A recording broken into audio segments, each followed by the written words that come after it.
The growth mindset for me is all about destiny and autonomy. A fixed mindset belief is that you can't change your destiny and you don't have autonomy to change your situation. Growth mindset, you are in control of your destiny.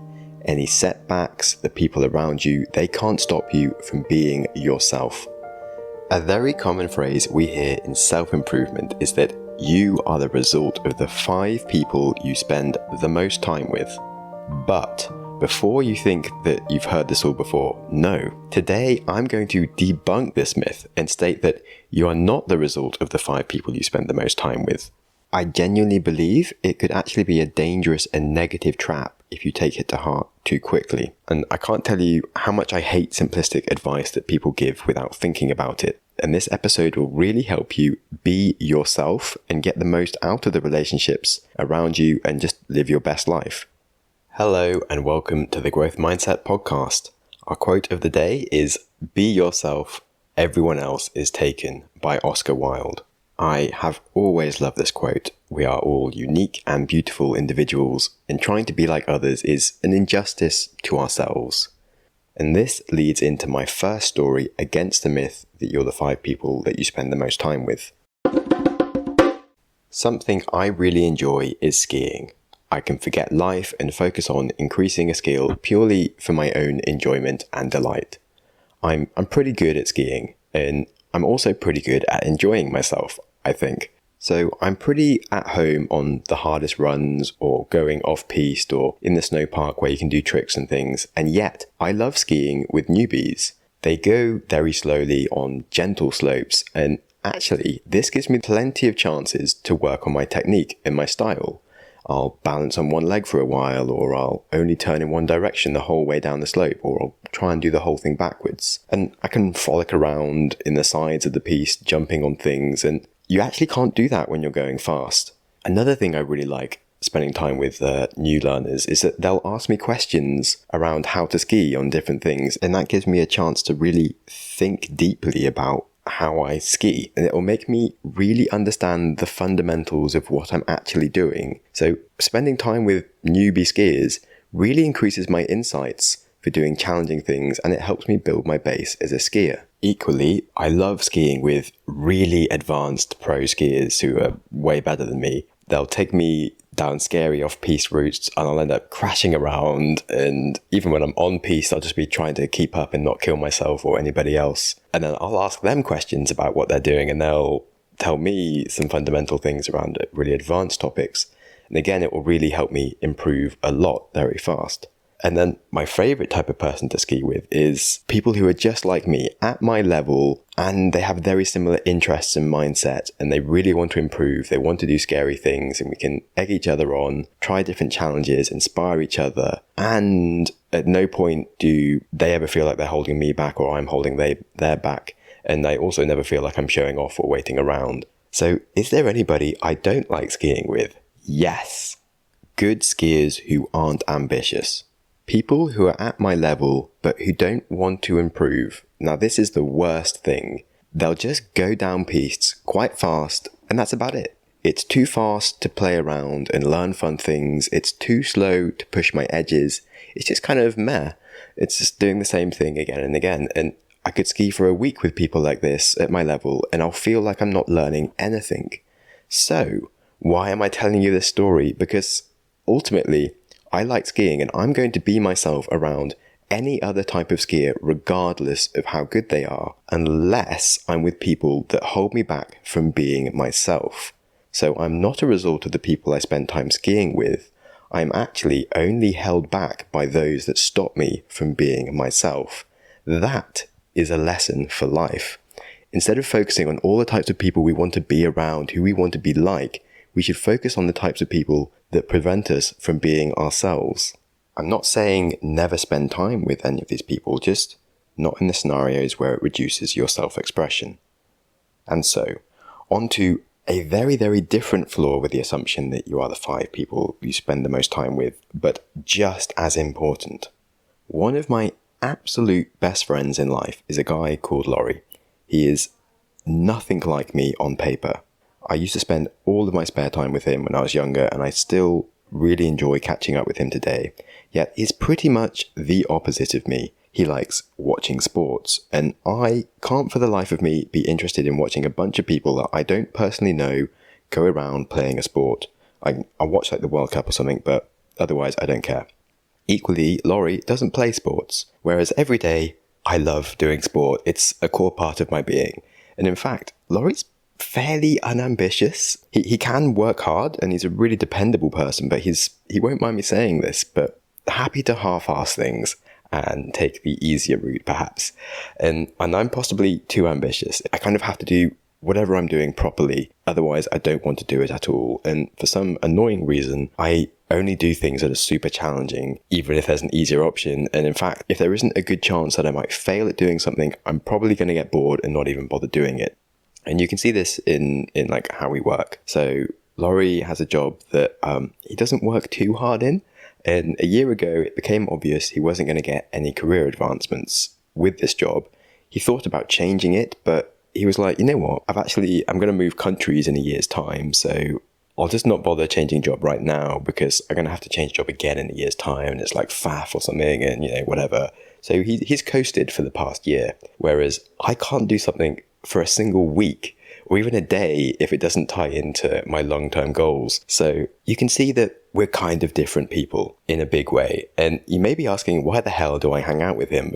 Well, he's actually bloody awesome. We both have a very curious sense of humor and we can always make each other laugh. We get along super well, and despite our different goals, we never run out of things to talk about. He's genuinely interested in the things I do and he's always very happy for me. He doesn't stop me from being myself ever in any way. And what I love is that actually he complements my personality perfectly. When I spend time with him, it relaxes me and it takes me out of my always on mentality. So some people, they need a beer or a cigarette after work to turn themselves off and they can enter that relaxed mode. And for me, being around Laurie gives me that feeling. I'm hanging out, I'm having downtime to enjoy myself. It centers me in the moment, it nourishes my soul, and it doesn't stop me from being myself in any way. And in fact, it energizes me and it helps me to be myself. And for example, 10 years ago now, I had massive burnout with my first business and I nearly quit. And what happened was I actually went and spent a month living with Laurie in Germany. And he was in the South Bavaria. He was doing a summer internship job with a cycle tour company. And I just got to go cycling around sunny mountains and lakes all day long whilst he was off working. And then we'd hang out in the evenings, barbecues and nice things. And I'm not sure he knows this, but he really put me back together and I recovered. I went on to sort out that business and it grew for another 3 years and I managed to sell it. And he genuinely helped me achieve that huge goal, even though he's not at all into the business side of things. We're different beasts entirely, but when I'm with him, I just feel like I'm at home and it's bloody lovely. And what's interesting is that it's not just me. Genuinely, all of his girlfriends in the past 15 years and now his wife have been like me. They're highly ambitious, driven entrepreneurs, and he's a perfect partner to them.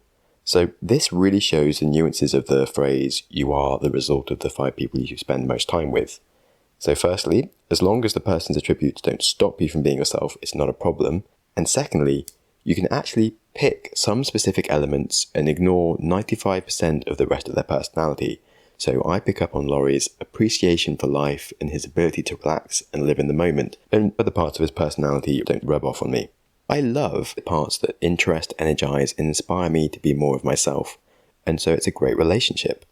And as I stated at the start, growth mindset, there's just an autonomy on your part on how people affect you. It's not like you're a mixing pot of the 5 people and the result is you. It's more like a self-select buffet where you get to choose whatever parts you want from the people you spend time with.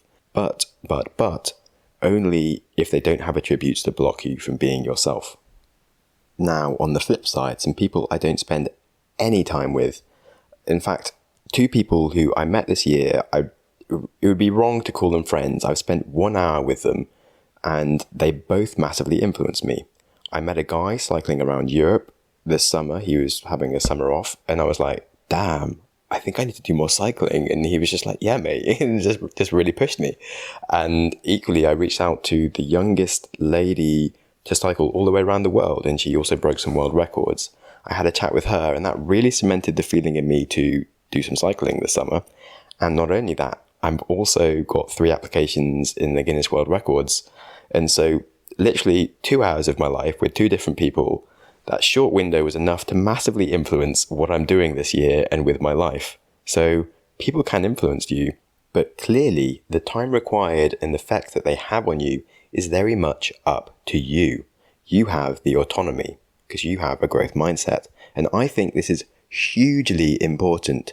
I see so many people get really deep into self-improvement and they go out of their way to network all the time and try to maximize all their free time to creating relationships with successful people who they want to be like. And anything that you add in removes the other things that you're not prioritizing. I would absolutely hate anyone that listens to this podcast to ever miss out on the great relationships in their life because they're prioritizing only a certain type of person to spend time with. It's not about knowing all the coolest people and being in the right cliques, whatever, all the time. As Coco Chanel says, there are rich people and there are those who have money. They are not the same people. As they say, variety is the spice of life, and that is a point I will come back to after the third big point I have to make.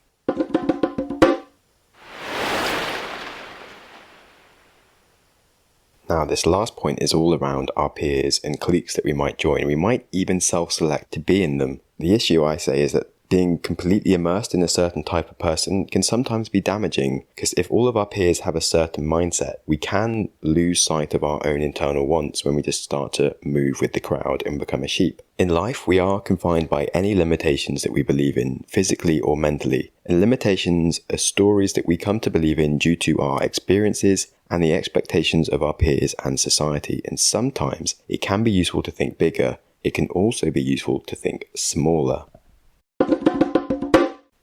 When Sahil Lavingia launched the company GumRoad, he was in Silicon Valley. He was thinking big. He was at the heart of startups and VCs. He was out to build the next billion-dollar empire for creators.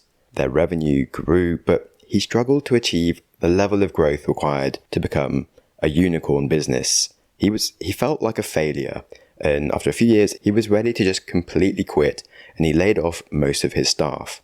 He managed to stabilize GumRoad's modest revenue, and he kept things ticking over whilst he moved to Arizona to de-stress. In Arizona, the dream of the good life meant something different to Silicon Valley.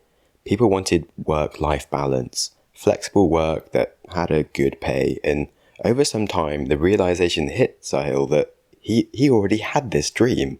In fact, by lowering his aspirational ceiling of income and raising his ceiling of aspirational freedom, he changed his mindset. It restored his energy to work on the business again, and he enjoyed putting in work. He grew it into a very good lifestyle business, and it actually became very successful. It's not a billion-dollar startup that's IPOing, but he's making many millions each year now, and he can do whatever the hell he wants. So, the aspirations of your peers can be a dangerous thing if your goal is contentment. It can drive you to spend years in stress, locked out from the ability to just be yourself. There is a saying that a fish does not know it's in water, and this means that you literally can't see the culture you are in. So it's hard to notice your aspirations being controlled by others, but they really are sometimes, and I find it very helpful to have friends with very different lifestyles to me to keep me grounded, the ones that will ask you difficult questions that help you to be yourself. Friends that find my lifestyle weird, or old people, young people. Remember, variety is the spice of life. One of my favourite conversations recently was actually with my nan's sister. My nan's dead now, but her sister is a super lovely lady, and she reminded me that life is short. I don't have a second backup life where I can go and do the things that I want to do, so I should prioritise doing them now. And similarly, I stayed with a 60-year-old guy last week through couchsurfing whilst I was cycling across Europe, and he told me his biggest regret in life was actually working too hard and not prioritizing enjoyment or family time. And these people, they definitely affected me, and they inspired me to write this episode to just help nudge your thinking and challenge you to ask yourself some questions. And I actually have some questions now prepared for you to specifically make you think about how you spend time, and you might want to journal on these things or perhaps discuss them with a friend or a mentor. Am I putting my energy directly into the thing I want to do, or have I postponed that until after this current project? And you want to think about, is there a faster way to reach the lifestyle that you want? Because you often put them on hold and you don't want to put it on hold. Another one that's really important is, who are my idols and why do I look up to them? Because I've questioned myself on this recently, and like, my idols used to be very much more just purely successful business people, and I'm like, actually wait, I really love adventure and creativity, and I don't have the time to be as creative as I want. Now that I'm changing that, I'm spending much more time on the podcast, and it's been getting so much better, and I'm really enjoying the fact that I've changed who I look up to. It's really helped me shape who I am. Finally, can you think of 5 different people to you who you think are cool, and what do you think they would tell you to do? That's it on the questions. I'll put them in the show notes. And just remember, you are not the product of the 5 people that you spend the most time with. You are a self-selected smorgasbord of traits of whomever you choose to be inspired by. And another Coco Chanel saying is that in order to be irreplaceable, one must always be different. What a legend. I hope that this episode has been challenging you on how you think about friendship, success, how the people around you affect you, and will push you in positive directions. If you have any friends that this episode made you think of and you're just really grateful to have them in your life, please tell them that they're awesome and that you appreciate them. I hadn't seen one of my good friends in a year, and the week before I was due to go visit her, she drove into a tree and was in a coma during the weekend when I was meant to be hanging out with her. I am super grateful for the fact that she is still alive and is recovering well now. Quick shout out to Charlotte Torrance, the legend lives on. But it was a painful reminder that life is very short, and you should definitely tell people that you love them, and don't skip time on relationships chasing the wrong things. Also, if you know anyone who you think would love this episode, sharing is caring, and if you feel like giving me a positive rating or a review, that would really help me grow the show, and I'd be eternally grateful. Stay safe, don't drive into trees, please, for the love of God. And this podcast is here to be a positive influence on your life and change any unhelpful mindsets, foster growth, and be who you were born to be. Remember, if you want to enjoy your life, that starts by enjoying today. Thank you so much for listening. Go you! Your consistency to reach the end of an episode is legendary. My hero! If you have any ideas or feedback for the show, I'm always interested to hear from you. You're the best! Studies show we need time for information to sink in, so I'm going to give you a 5-second pause, silence, to reflect on one idea from the show before you jump back into your busy life. Ready and go.